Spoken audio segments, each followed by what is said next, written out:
You want to know how the Galactic Council fell? How the mightiest alliance in 7 spiral arms crumbled like a sandcastle in a solar storm? Let me tell you about a mistake. One tiny, breathing 6-year-old mistake that we should have killed the moment we found her. But no, we thought we were clever. My name is Thrak Vor, and I was the chief science officer aboard the dreadnought Crimson Talon when we stumbled across that pathetic little human colony ship. 43 souls aboard a rust bucket that barely qualified as spaceworthy, fleeing their dying homeworld like rats abandoning a sinking vessel. Standard procedure was simple. Board, interrogate, eliminate, salvage. Clean, efficient. No survivors to spread tales about Calrec's military operations in neutral space. That was the plan anyway. Commander Zorlid X9 ordered the attack at 0800 Standard Time. Our assault pods punched through their pitiful hull like bullets through paper. The humans screamed. Of course. They always scream. Some bathers tried to fight with improvised weapons that might as well have been sticks against our combat armor. Within 27 minutes, 37 humans lay dead in pools of their own crimson blood. 6 humans remained alive, 5 adults cowering in the engine room, and 1 small female offspring hiding in a ventilation shaft. That was our first mistake.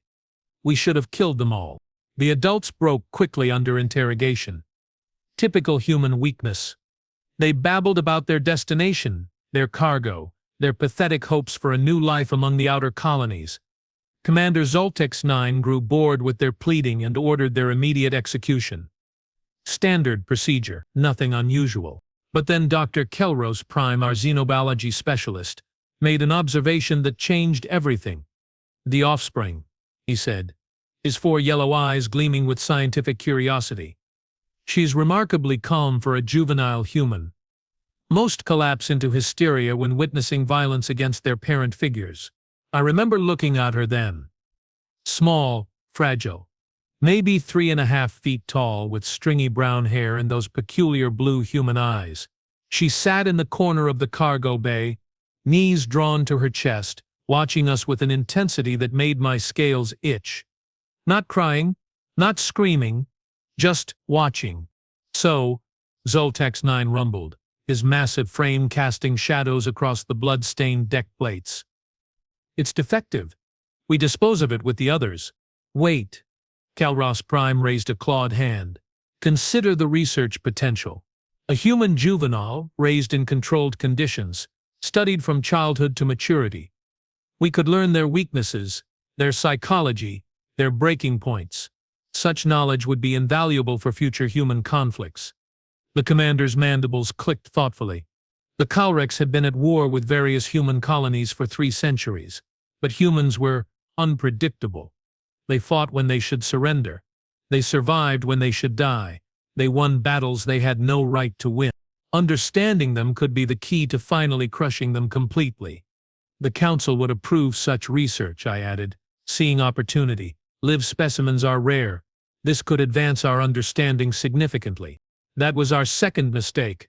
We should have known better. Zoltex 9 studied the child for long moments. She stared back without flinching, those blue eyes tracking his movements like a predator watching prey. Finally, he nodded. Very well, take the creature. But if it causes problems, spacing it becomes your responsibility, Kelros Prime. The child said nothing, as we bound her hands and led her to our transport ship. She didn't resist, didn't cry for her dead parents or beg for mercy. She just watched everything with those calculating eyes, memorizing details that seemed far too complex for such a young mind. Her name, we learned from the colony ship's records, was Maya Chen 5. The designation indicated she was 5th-generation human born in space. No planetary allegiance, no government protection. Perfect for our purposes. The trip back to Research Station Omega-7 took 18 standard days. During that time, Maya spoke exactly 12 words. Not to us, of course. We were the enemy. But Kelros Prime had installed monitoring devices in her containment cell, and we heard her talking to herself sometimes. Counting. She was counting things. Steps between her cell and the observation chamber. The number of lights in the corridor. How many times the gravity generator cycled each day. how many guards passed her door during each shift rotation. A 6-year-old human child, and she was conducting surveillance on us. That should have been our third warning. Research Station Omega-7 was the crown jewel of Calrec's scientific achievement. 20 levels of laboratories, containment facilities, and research chambers buried deep inside an asteroid in the Nexus system. Home to over 300 scientists, support staff, and security personnel, the most secure facility in our territory. Maya's new home for the next 12 years. The initial tests were routine. Physical examinations, psychological evaluations, basic intelligence assessments. Human physiology held few surprises. Weaker than Calrec's, shorter-lived, limited sensory capabilities, but their brain structure proved fascinating.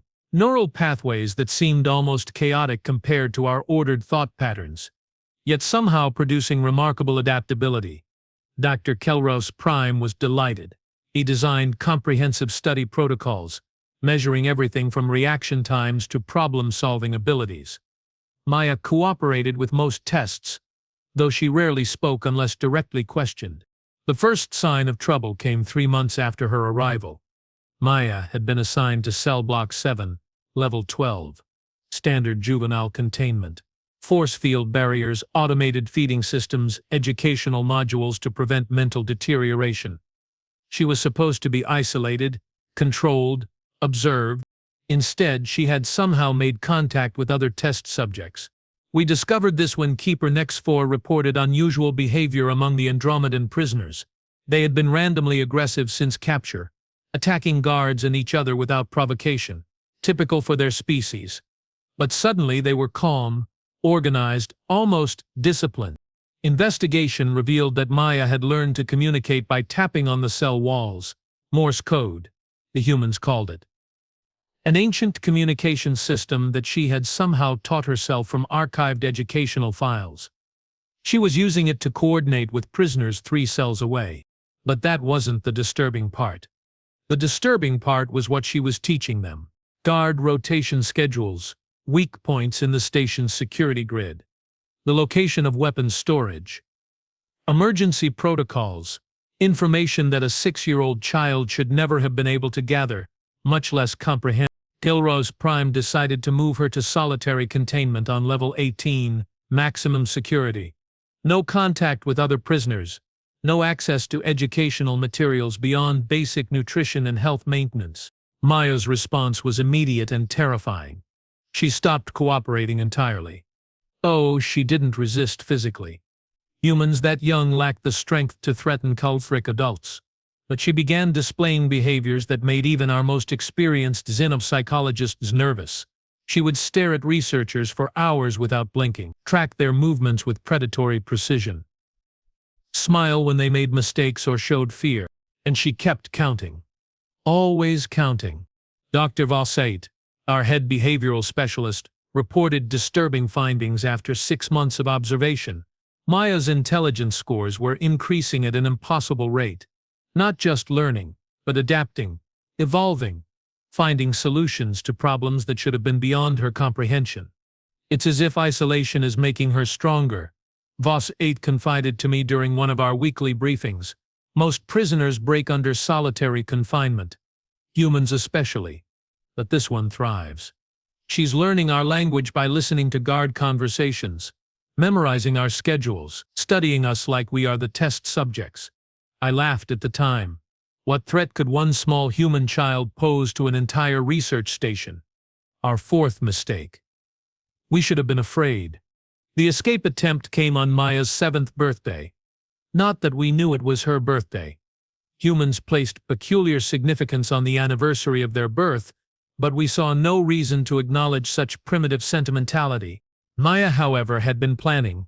It started during the night shift, when security was minimal. 3 guards on Level 18, automated systems handling most monitoring functions. Standard protocol for low-risk prisoners. The first guard, Torx 5, was found unconscious in Storage Bay 12 with a severe concussion.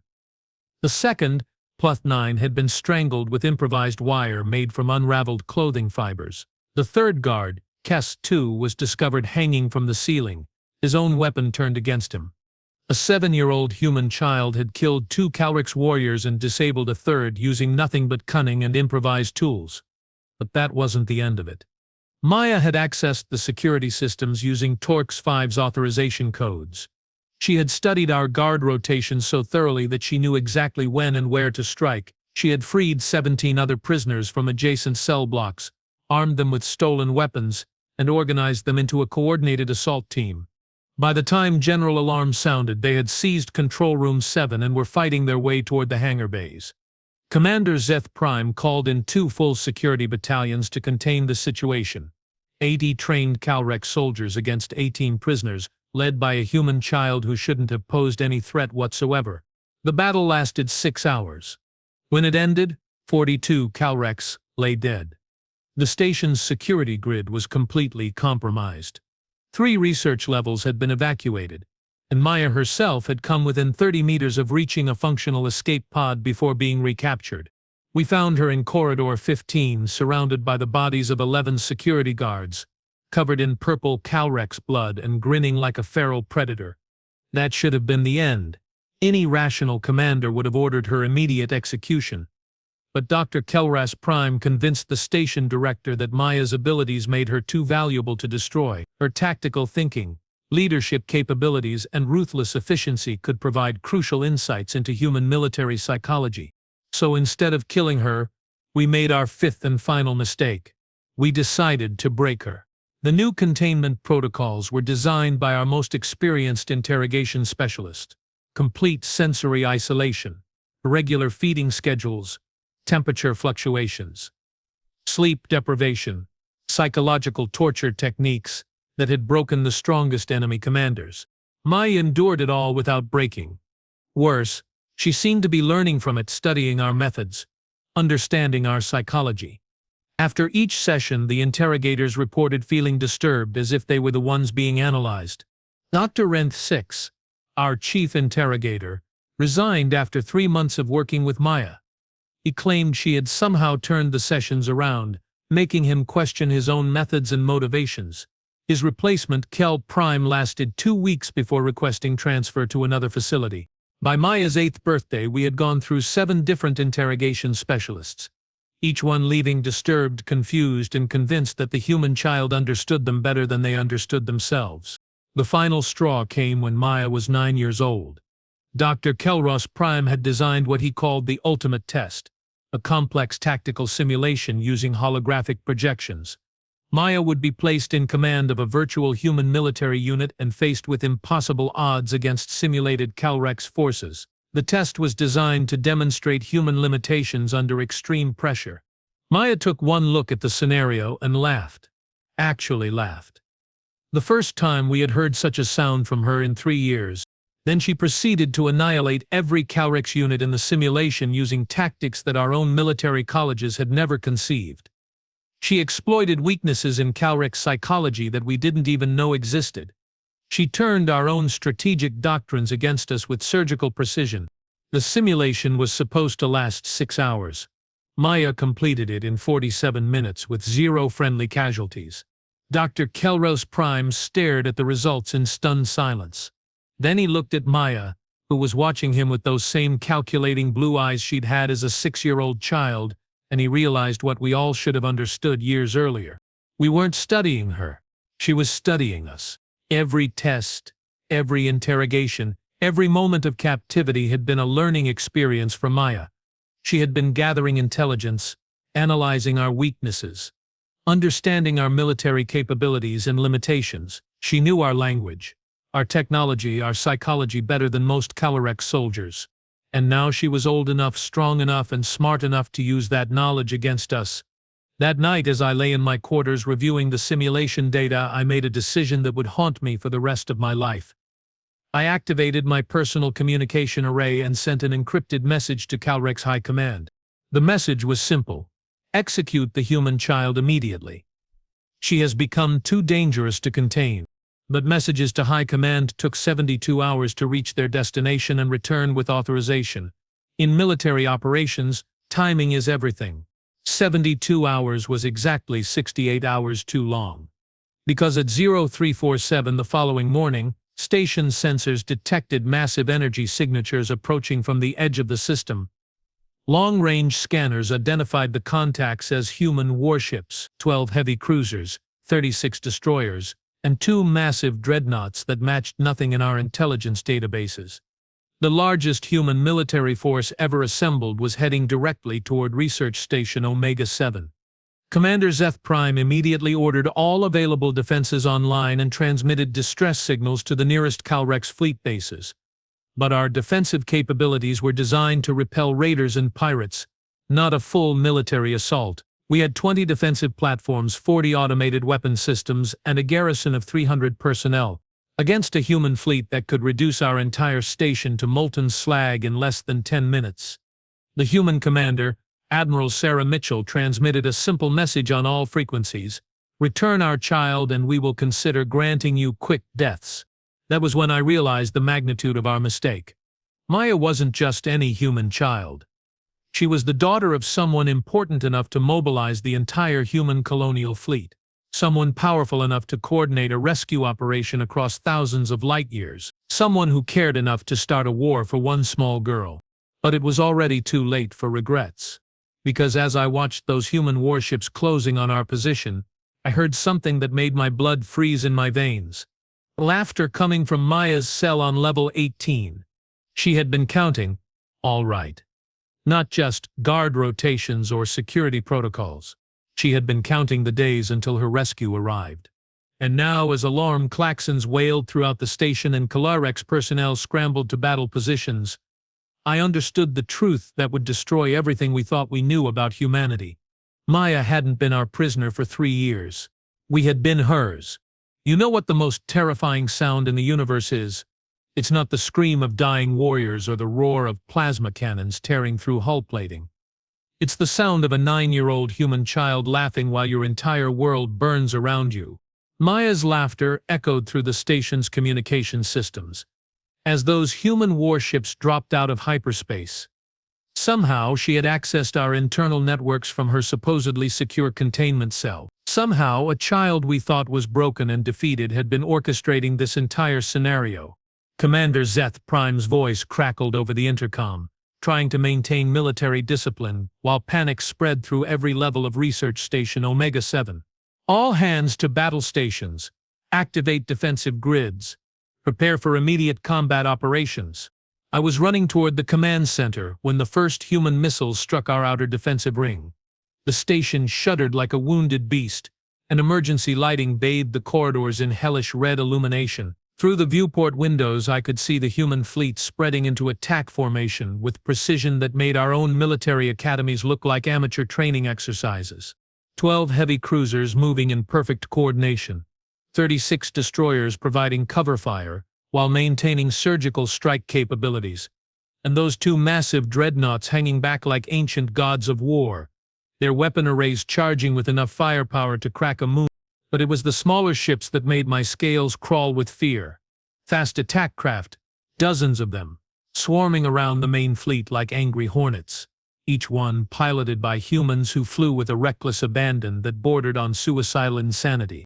Admiral Sarah Mitchell's voice cut through our communication channels again, calm and professional despite the violence erupting around us. Research Station Omega-7, you have 30 seconds to surrender Maya Chen 5 to our custody. Comply, and your deaths will be swift. Refuse, and we will demonstrate why humanity has never lost a war of extinction. Commander Zeth Prime responded exactly as Calrex military doctrine demanded. Human vessel, you are trespassing in sovereign Calrex territory. Withdraw immediately or face the consequences of your aggression. The human admiral's reply was a single word that would haunt my nightmares for years to come. Understood. Then the real battle began. The humans didn't just attack our defensive positions. They systematically dismantled them with surgical precision that suggested detailed knowledge of our tactical capabilities. Every weak point in our defensive grid was targeted simultaneously. Every backup system was compromised before it could activate. Every escape route was blocked by perfectly positioned destroyer squadrons. It was as if they had complete intelligence on our station's layout, defensive systems, and operational procedures, which, I realized with growing horror, They probably did, because Maya had been watching us for 3 years, learning everything about our technology and tactics. She hadn't just been a prisoner. She had been a spy. The first defensive platform exploded in a brilliant flash of superheated plasma, taking 12 automated weapon systems with it. The second platform lasted exactly 47 seconds longer before human missiles punched through its armor like paper. By the time the third platform was destroyed, I understood that we weren't facing a rescue operation. We were facing an execution. I reached the command center as Zeth Prime was coordinating our remaining defenses. The tactical display showed our situation with brutal clarity. 8 defensive platforms destroyed. 60% of our automated weapons offline. Hull breaches on levels 4, 7, and 11. And those human attack craft were somehow getting through our shields to deliver precision strikes against critical systems. How are they penetrating our defenses? Zeth Prime demanded, his mandibles clicking with frustrated rage. Our shields should be impenetrable to craft that size. Tactical Officer Rex Prime studied his displays with growing confusion. Sure, they are using our own shield harmonics against us, modulating their approach vectors to match our defensive frequencies. It's impossible unless they have complete knowledge of our shield configuration. That was when the pieces fell into place. Maya hadn't just been studying our military tactics and station layout. She had been memorizing technical specifications, shield frequencies, weapon capabilities, everything she could observe during her captivity, and somehow she had transmitted that information to the human fleet. A 9-year-old child had conducted a 3-year intelligence operation that was now being used to destroy us. "Sir," Communications Officer Test 9 called out in panic. "The prisoner in cell block 18 has somehow accessed our internal systems. She's broadcasting on all frequencies." Zeth Prime's eyes narrowed to dangerous slits. "Got her access immediately?" "I cannot, sir. She's using administrative override codes that should be impossible for her to know." Maya's voice filled the command center, sweet and innocent, and absolutely terrifying. "Hello, Commander Zeth Prime. Thank you for teaching me so much about Calric's military operations. I have shared everything with Admiral Mitchell. She's very grateful for the intelligence." The commander's massive fists clenched with barely controlled fury. "How did you access our systems, human?" Maya's laughter was like ice water in my veins. "You gave me educational access to learn about proper nutrition and health maintenance. Remember? But you forgot that human children are naturally curious. I spent 3 years exploring every database connection, every security protocol, every piece of information you thought was safely locked away. Did you know your technical manuals contain complete schematics for station defensive systems? Very educational." Another explosion rocked the station as human missiles found their mark. Through the command center's main viewport, I could see one of our last defensive platforms burning like a miniature star. "You want to know the funny part?" Maya continued, her voice carrying that same calculating tone I had heard when she was 6 years old. "I could have escaped any time during the past year. But why leave when I could learn so much more by staying? Every interrogation session taught me about Calric's psychology. Every security drill showed me your tactical weaknesses. Every day of captivity made me stronger and you more vulnerable." Zeth Prime slammed his fist against the command console. "Enough! Security teams to level 18, terminate the prisoner immediately." "Oh, Commander," Maya said with mock sympathy. "Haven't you been paying attention? I'm not on level 18 anymore." The tactical display suddenly flickered and changed, showing internal station schematics instead of external battle data. A small red dot was moving through the corridors of level 6, heading directly toward the armory. Maya had escaped. Again. And this time she was armed. Security Chief Korvax 8's voice crackled over the intercom, filled with disbelief and terror. "Command Center. This is impossible. The human child has somehow neutralized 3 guard squads. She's using our own weapons against us." "How many casualties?" Zeth Prime demanded. "Sir, she hasn't killed anyone. She's been using stun settings and non-lethal takedowns. But she's moving through our security forces like they are not even there." That should have been reassuring. Instead, it made everything worse. because it meant Maya wasn't just fighting for survival. She was demonstrating superior tactical capabilities while showing mercy to her captors. She was proving that humans could defeat us without even trying to kill us. The psychological warfare was more devastating than any weapon. All remaining security forces converge on level 6. Zeth Prime ordered. Stop her before she reaches critical systems. But Maya was already 3 steps ahead of us. Because as our security teams rushed toward level 6, the station's primary power grid suddenly fluctuated. Emergency lighting failed throughout multiple sectors. Life support systems began cycling through diagnostic routines. She hadn't gone to level 6 to raid the armory. She had gone there to access the main computer core.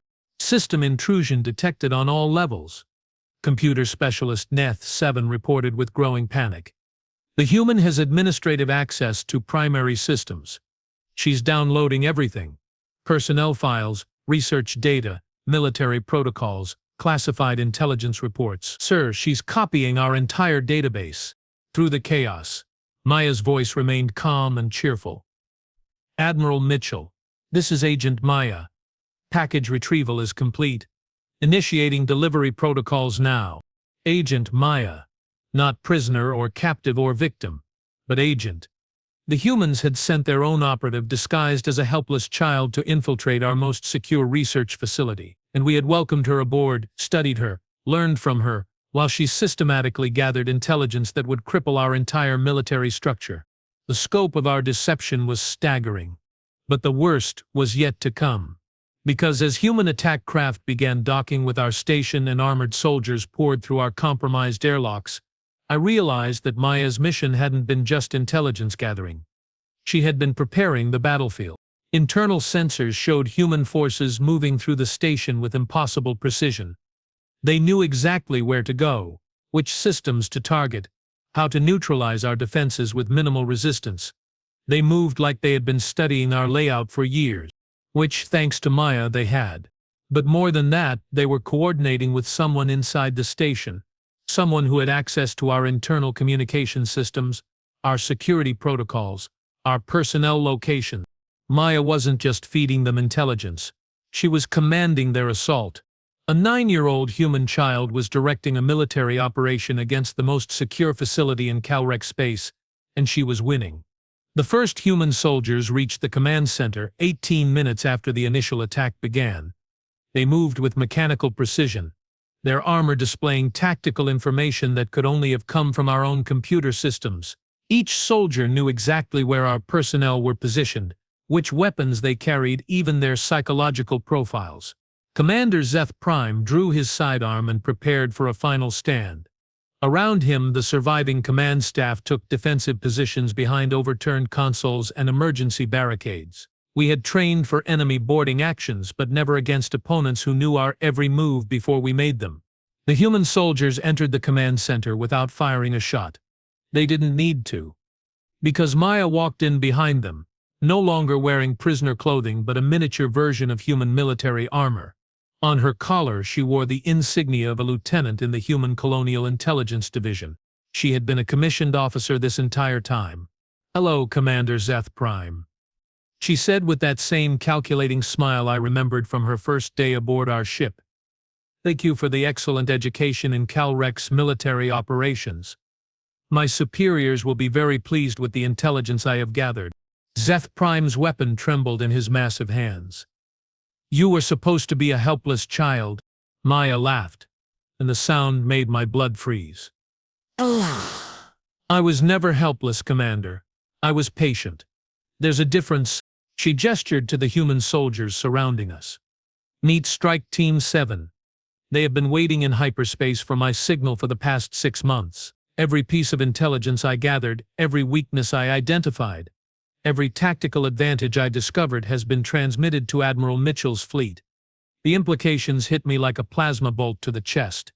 Maya hadn't been rescued. This entire operation had been planned from the beginning. The colony ship, the attack, her capture, everything had been an elaborate intelligence operation designed to infiltrate our most secure facility, and we had fallen for it completely. "The colony ship," I whispered. "It was all staged." Maya nodded approvingly. Very good, Thrak 4. Though it took you 3 years to figure it out. The 43 colonists knew they were participating in a military operation. They died heroes, gathering intelligence that will save millions of human lives in the coming war. The coming war. Not the current conflict, but something larger.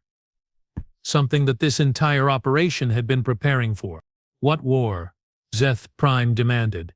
Maya's smile became predatory. The war that begins when Admiral Mitchell broadcasts everything I have learned about Calrec's military capabilities to every human colony in the galaxy, when they realize that your supposedly superior forces are built on outdated tactics, predictable psychology, and technological limitations that a 9-year-old child can exploit. She walked over to the main tactical display, her small hands dancing across controls she had memorized during months of observation. The screen flickered and showed the true scope of the human fleet surrounding our station. It wasn't just 12 cruisers and 36 destroyers. Long-range sensors revealed additional contacts dropping out of hyperspace throughout the system. Hundreds of ships. Thousands. The largest military force ever assembled in galactic history. You see, Commander, humans don't fight wars the way other species do. We don't just defeat our enemies. We study them, understand them, learn everything about their capabilities and limitations. Then we use that knowledge to ensure we never face the same threat again. She turned to face us, and in her young features I saw something that would haunt my nightmares forever. The cold, calculating intelligence of a predator that had been studying its prey for years. Research Station Omega-7 was never about studying human psychology. Maya continued. It was about humans studying Calrec's psychology. Every test you ran, every interrogation session, every tactical simulation gave us detailed information about how your species thinks, fights, and breaks under pressure. Dr. Kelrus Prime, who had been silent throughout the encounter, finally found his voice. The research data. All our files on human capabilities. Maya nodded. Carefully curated misinformation. Every piece of data you gathered about human limitations was exactly what we wanted you to believe. Physical capabilities underestimated by 30%. Psychological breaking points completely fabricated. Tactical doctrine deliberately simplified to hide our true strategic thinking. The scope of the deception was breathtaking. For 3 years we had been conducting research on what we thought was a human child, while that same child was conducting infinitely more sophisticated research on us. And now the results of that research were being transmitted to every human military command in the galaxy. Commander Zeth Prime lowered his weapon, his massive frame sagging with defeat. What do you want?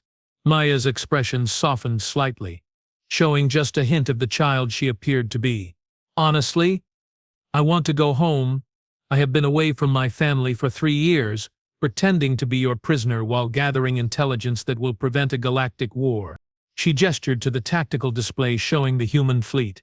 Admiral Mitchell has orders to avoid unnecessary casualties if possible. Surrender now and your personnel will be treated according to galactic conventions. Resist further, and they will demonstrate why humanity has survived every extinction war we have ever faced. Through the viewports, I could see human Marines moving through the station's corridors with mechanical efficiency. They weren't killing indiscriminately or destroying equipment unnecessarily. They were conducting a textbook occupation, securing vital systems and neutralizing resistance with minimal violence. Professional. Disciplined. Nothing like the savage barbarians our propaganda had described. How long have you been planning this? I asked, unable to contain my curiosity despite our desperate situation. Maya looked at me with something that might have been respect. 7 years, ever since human intelligence identified Research Station Omega-7 as a critical target for gathering information about Calrec's military capabilities. My parents volunteered for the colony ship mission when I was 4 years old. 4 years old. She had been trained for this operation since she was 4 years old. The escape attempts, the psychological evaluations, the tactical simulations. Zeth Prime said slowly. All of it was performance. Not all of it, Maya replied. Some of my anger was real. You did kill my friends on the colony ship. But yes, most of my behavior was carefully calculated to provide you with the intelligence profile you expected while gathering the information we needed. She walked over to one of the fallen tactical displays and began entering commands. Admiral Mitchell, This is Agent Maya. Primary mission objectives complete. Research Station Omega-7 is secure. All personnel accounted for. Intelligence package ready for transmission. Admiral Mitchell's voice filled the command center, warm with genuine affection. Outstanding work, Lieutenant. Your parents will be proud. Prepare for immediate extraction. Parents? Maya's parents were still alive. The colony ship mission had been cover for a military operation, but the colonists had been extracted before the staged attack. Everything we thought we knew had been carefully constructed lies. As human soldiers began escorting Calrex personnel to secure areas, Maya approached me one final time. You asked me once why I was always counting. Thrak-4, would you like to know what I was really counting? I nodded, beyond caring about military protocol or species dignity. Days until the Calrex Empire realizes that humanity isn't the primitive species you thought we were. Hours until Admiral Mitchell's fleet broadcasts our intelligence findings to every human colony. Minutes until your government understands that they have been preparing for the wrong war. She smiled, and for the first time in 3 years it looked genuinely innocent. But mostly I was counting the days until I could stop pretending to be helpless and start being who I really am. And who are you really? I asked. Maya straightened to attention, every inch the professional soldier despite her young age. Lieutenant Maya Chen 5, Human Colonial Intelligence Division. Specialization, long-term infiltration and psychological warfare. Mission status complete. As human forces secured the last of the station's critical systems, I understood that we hadn't just lost a battle. We had lost a war we didn't even know we were fighting. Maya hadn't been our prisoner for 3 years. We had been hers.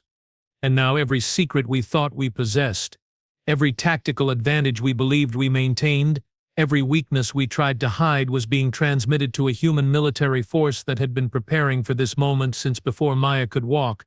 The child we had captured to study human limitations had instead demonstrated that those limitations were completely imaginary. And tomorrow, when the news reached Calrex High Command, they would realize that their 3-century war against humanity had been based on intelligence so flawed that a 9-year-old child could exploit it. The real war was just beginning. You want to know how fast an empire can crumble? How quickly 3 centuries of military dominance can collapse into smoking ruins and broken dreams?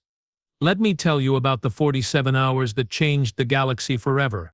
It started with a single transmission.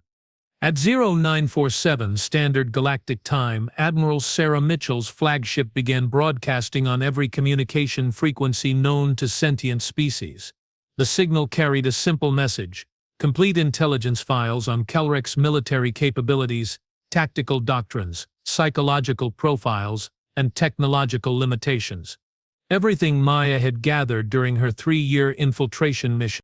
Everything we had foolishly revealed to a 9-year-old human spy. Within 6 hours that transmission had been received by over 3,000 human colonies, military outposts, and deep space installations. Within 12 hours human fleet movements were detected in 47 different star systems. Within 18 hours the largest coordinated military operation in galactic history was underway. And within 24 hours, I understood that the Calrex Empire was already dead. We just hadn't finished dying yet. I watched it all happen from the detention bay aboard Admiral Mitchell's flagship, the Terran battleship Retribution. A fitting name considering what was about to unfold. Through the viewport, I could see the wreckage of Research Station Omega-7, twisted metal and shattered dreams floating in the cold vacuum of space. Maya sat across from me in the detention area, no longer wearing military armor but simple civilian clothes that made her look like the child she actually was. Except for her eyes, those calculating blue eyes that had memorized every detail of our military operations for 3 years. You are wondering how we did it, she said, not looking up from the datapad she was reading. How we coordinated such a massive operation without you detecting it. I was wondering exactly that. The logistics alone should have been impossible. Moving thousands of ships, millions of personnel, coordinating supply lines across hundreds of light years without triggering a single intelligence alert. The Calrex had the most sophisticated monitoring network in the galaxy. We should have seen this coming. Quantum entanglement communication, Maya explained, as if reading my thoughts. Instantaneous transmission across any distance. We have had the technology for 50 years, but kept it classified. Every human colony, every ship, every military installation has been connected by an invisible network that your intelligence services never knew existed. The implications made my scales crawl. While we had been relying on traditional faster-than-light communication with its inherent delays and limitations, humanity had been operating with real-time coordination across the entire galaxy. Every human commander could communicate instantly with every other human commander, sharing intelligence and coordinating operations with perfect synchronization. But that's not the truly terrifying part, Maya continued, finally looking at me with that predatory smile. The terrifying part is that we have been preparing for this war for 73 years. Ever since the first Calrex attack on a human colony, every battle you won, every victory you celebrated, every piece of intelligence you gathered about our capabilities was carefully planned to make you overconfident. She activated her datapad, showing tactical displays that made my blood freeze. Star charts showing human fleet positions throughout Calrex space, not attacking randomly but striking with surgical precision against specific targets. Military academies, research facilities, command centers, shipyards. They weren't just fighting a war. They were systematically dismantling our entire military infrastructure. Korvax Strategic Command Base Alpha 7, destroyed 43 minutes ago by human stealth frigates. Maya read from her datapad like she was discussing weather patterns. Korvax Fleet Academy on Mortex Prime, currently under assault by 3 human task forces. Estimated surrender time 6 hours. Korvax Intelligence Headquarters on Zentaur 4, captured intact with minimal casualties. All classified databases secured. Each target represented decades of military investment, hundreds of thousands of personnel, irreplaceable strategic assets, and humans were destroying them faster than we could even receive damage reports. "How many ships do you have?" I asked, dreading the answer. Maya tilted her head thoughtfully. "Define ships. Do you mean active military vessels? Reserve fleets? Civilian craft converted for military operations? Colonial defense forces? Deep space exploration vessels retrofitted with weapons systems?" The way she asked the question told me everything I needed to know. We had been estimating human military strength based on their active fleets, the ships they allowed us to see during our conflicts. We never realized that humanity had been building a shadow armada using resources from thousands of colonies across the galaxy. "Conservative estimate?" Maya said finally. "About 40,000 combat-ready vessels of various classes. But that number changes daily as more civilian ships are retrofitted and new construction comes online." 40,000 ships. The entire Calrex Navy consisted of maybe 8,000 vessels, and we had considered ourselves the dominant military force in the galaxy. Humanity had been hiding a fleet 5 times larger than ours, while letting us believe we held the advantage. The deception was so complete, so perfectly executed, that I almost admired it. Almost. An alarm chimed softly through the detention bay. Maya checked her datapad and smiled. Perfect timing. Calrex High Command just received Admiral Mitchell's ultimatum. Would you like to hear their response? Before I could answer, Admiral Mitchell's voice filled the detention bay through the ship's communication system. She was addressing the Calrex Supreme Council directly, her tone professional but carrying undertones of absolute authority. "Supreme Council of the Calrex Empire. This is Admiral Sarah Mitchell, Commander of the Terran Liberation Fleet. You have 48 hours to respond to our terms. Complete withdrawal from all human colonial territories. Reparations for 3 centuries of unprovoked aggression. Full disclosure of all military assets and territorial claims. Acceptance of human oversight for all future military operations." Maya paused her datapad to listen, that calculating expression never leaving her young features. "Failure to comply will result in the systematic destruction of your military infrastructure, the occupation of your core worlds, and the dissolution of your empire. You have seen what we can accomplish when we choose to reveal our true capabilities. Do not test our resolve further."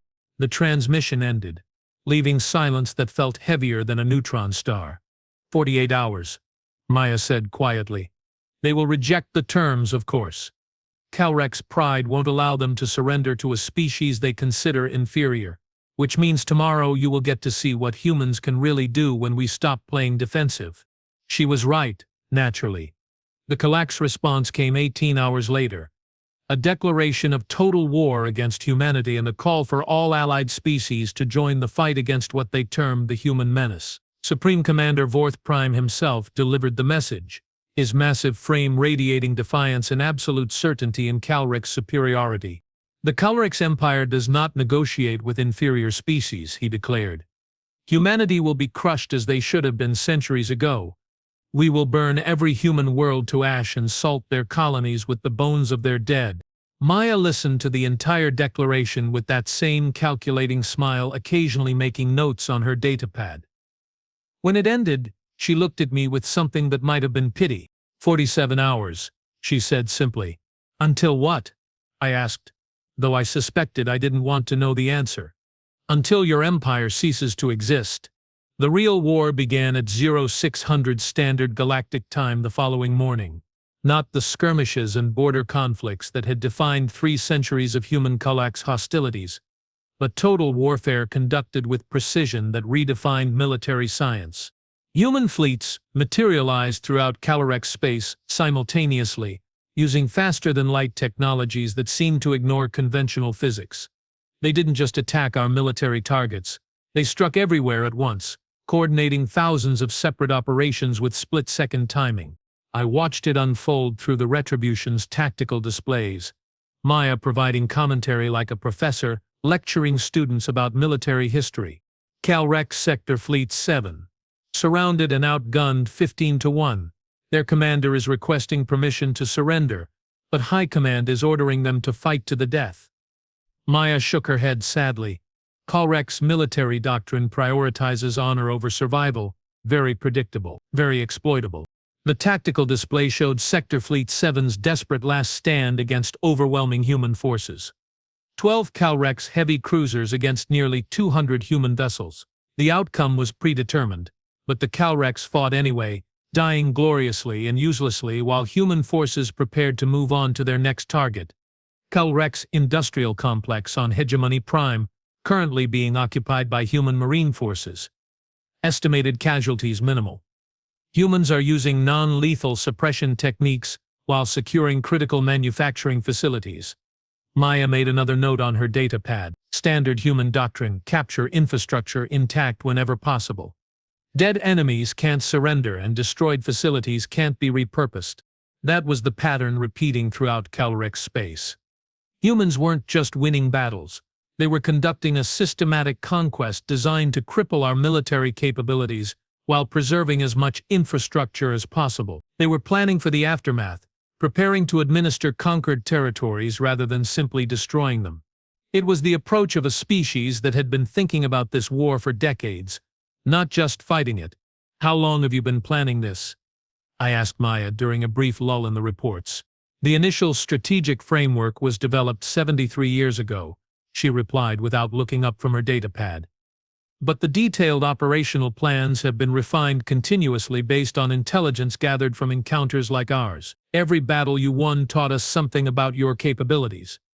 Every prisoner you took provided insights into your psychology. Every victory made you more predictable.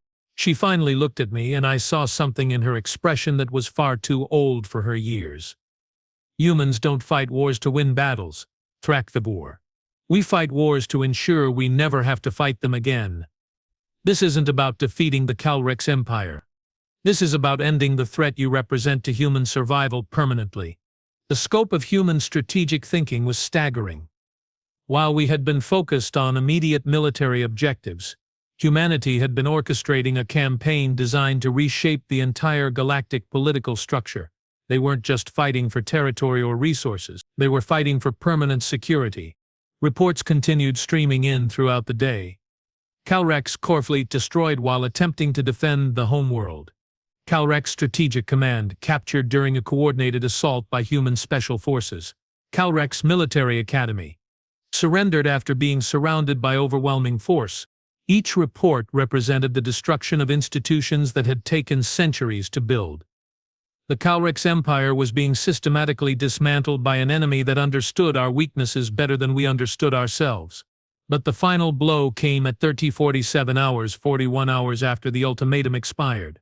Supreme Commander Vorth Prime's personal flagship, the Calrex Dreadnought Eternal Dominion, was intercepted while fleeing toward neutral space. The ship that had led our forces to countless victories, that had served as the symbol of Calrex military supremacy for over 200 years, surrendered without firing a shot. The Supreme Commander himself was taken into custody along with the surviving members of the Calrex High Command. The war was over. The Calrex Empire had fallen in less than 2 days.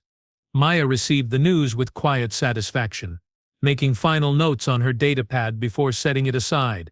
41 hours, 17 minutes, she said. Faster than our most optimistic projections. What happens now? I asked, though I suspected the answer would be as carefully planned as everything else. Now comes the difficult part, Maya replied. Winning a war is relatively simple when you have overwhelming technological and numerical superiority. Administering a conquered empire while maintaining galactic stability is much more complicated. Through the viewport, I could see human ships moving through the system with purposeful efficiency, not celebrating their victory or engaging in the destruction that typically followed military conquest. They were already beginning the process of establishing new administrative structures, securing vital installations, and coordinating with local populations. The Galactic Council will demand an explanation, I said.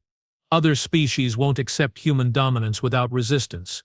Maya laughed, and the sound carried none of the menace it had during our captivity. It was genuine amusement, the kind that came from superior knowledge. The Galactic Council ceased to exist as a meaningful institution approximately 6 hours ago, she explained. 17 member species have already petitioned for protective alliance status with the Terran colonial government. 23 others have requested trade agreements and technology sharing arrangements. The remaining species are still trying to understand what happened. She stood and walked to the viewport, her small frame silhouetted against the stars.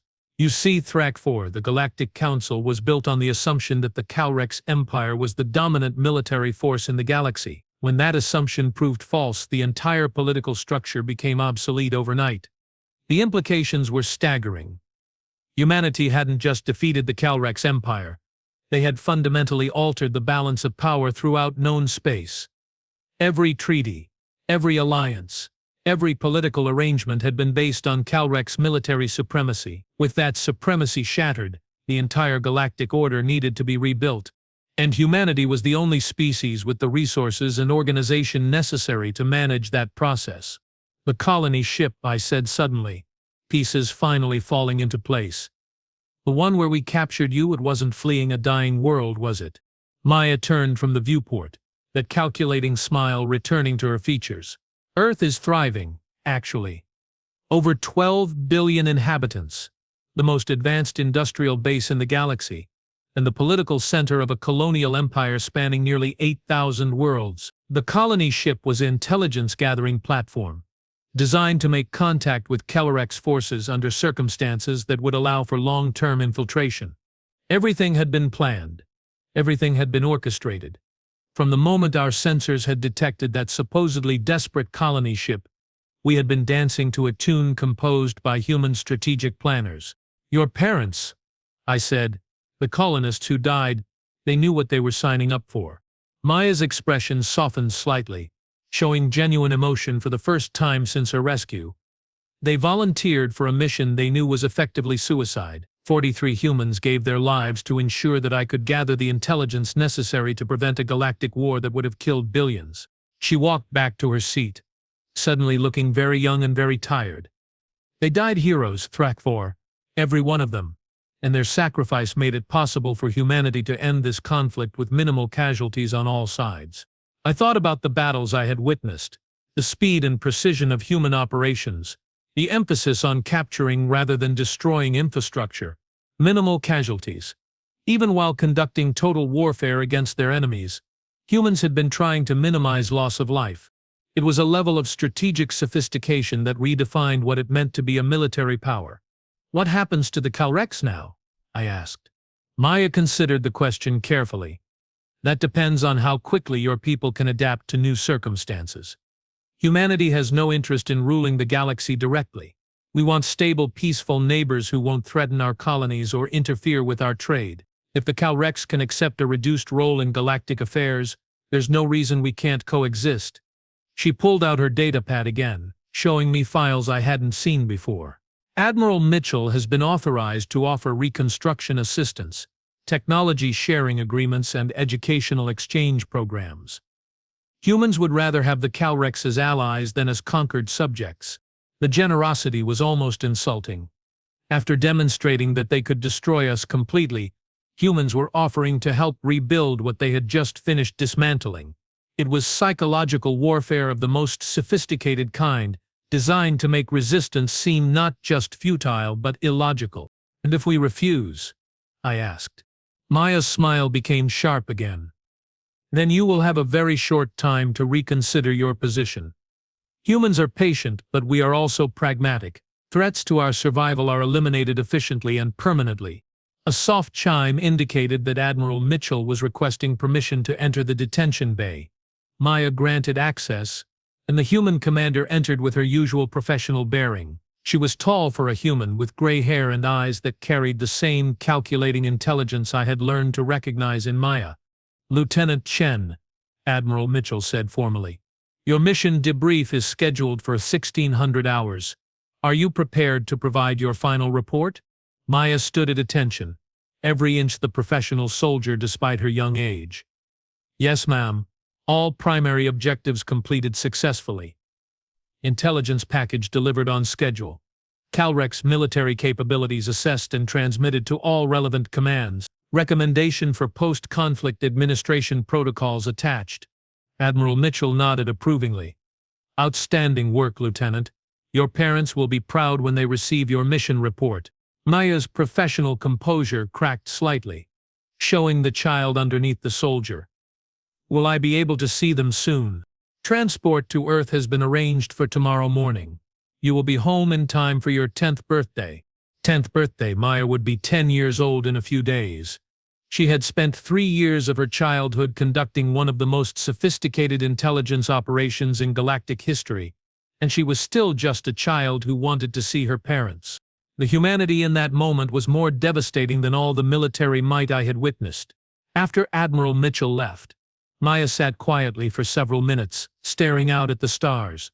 When she finally spoke, her voice carried a weariness that seemed far too old for her years.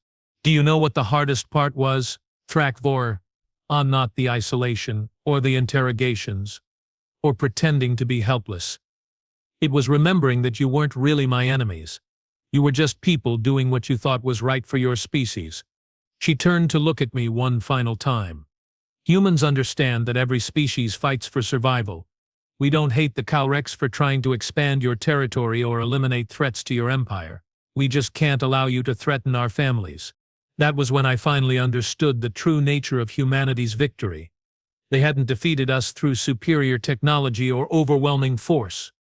Though they possessed both, they had defeated us by understanding us better than we understood ourselves, and then using that knowledge with ruthless efficiency. Maya had spent 3 years learning everything about Calrex psychology, tactics, and capabilities. But more than that, she had learned to see us as people rather than monsters. That perspective had allowed her to predict our responses, exploit our weaknesses, and ultimately orchestrate our defeat while minimizing casualties on both sides. It was the most sophisticated expression of warfare I had ever encountered, and it had been executed by a child who still wanted to go home for her birthday. As I write this account 3 years later from my position as Calrex liaison to the Terran colonial government, I often think about those 47 hours that changed the galaxy. The Calrex Empire is gone, replaced by a collection of autonomous systems under human protection. The Galactic Council has been restructured as the Interstellar Cooperation Initiative, with humanity serving as the primary peacekeeping force. Most of my people have adapted to the new order. Trade is flourishing. Wars between species have essentially ceased. The galaxy is more peaceful and prosperous than it has been in centuries. And sometimes, late at night when I'm reviewing diplomatic reports, I remember a 9-year-old human child sitting in a detention cell, counting the days until she could stop pretending to be helpless and start being who she really was. Maya Chen 5, lieutenant in the Human Colonial Intelligence Division, the child who brought down an empire and rebuilt the galaxy in 47 hours. The most dangerous enemy we ever faced, and the best teacher we ever had. She was supposed to be our prisoner. Instead, she became our salvation.